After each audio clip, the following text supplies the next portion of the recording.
שלך. זה לא תורם לכלום. ולאן המים ילכו? אבל יותר פשוט להרים שם בפנים, לעשות ריצוף בקטע הספציפי הזה. למה? אתה תעלה עם הדק 7-8 סנטימטר לפחות. אז אני אעשה מילוי, יש לי מדרגות, זה לא קטע גדול. אז מה שאני עושה בסך הכל, שאני מעלה את הקטע הפנימי, אני מצמצם את ההפרש של המדרגה הראשונה, אז היא לא תהיה 18, תהיה, סתם אני אומר 16, אתה מבין? אז מה? היא לא תהיה 16, היא תהיה הרבה פחות. תהיה הרבה פחות. זה מכשול. למה? מאוד מסוכן. למה? שהיא נמוכה? מאוד מסוכן, כן. מסוכן מאוד ששבע מדרגות הן 17 סנטימטר והמדרגה האחרונה היא 7. כשיורדים. כשיורדים זה בעיה. כשיורדים זה לא בעיה. אתה מכיר שאתה עושה מדרגה ואין מדרגה? איזה מכה אתה חוטא.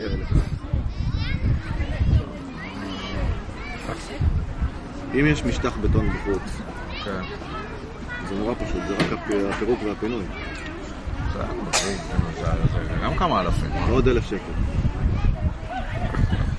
שני פועלים, מעיפים את זה בחצי יום. גג 1,000 שקל. בוא אני אבוא עם עוד מישהו מחכי.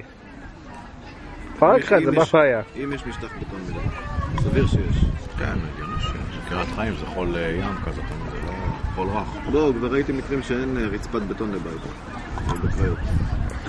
לא שאתה עם הקלוזאפים שלך. לא, אני עושה לך סרט וידאו.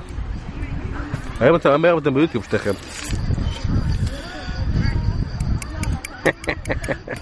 בקיצור, צריך לחשוב על הכל ביחד, כאילו. תכלס, צריך לבוא... ולעשות את זה במכה אחת, לא... בתכלס צריך לראות את זה. מה שאני אעשה, אני אכין את האמבטיות לקריאת עבודה, ואז תבוא איתי, תראה מה הלאה שמה. כי זה דברים גם בוא נגיד, הם לא... עדיף שהם מוכנים, וזה דברים שמעכבים לי את זה בחוץ. כן, אבל ברגע שאתה סוגר עם קבלן, עדיף שתסגור איתו על הכל. זה מה שאני אומר. לא כדאי לסגור איתו 16,000 שקל ופתאום להוסיף לו עבודה, ואז המחיר יהיה ביותר.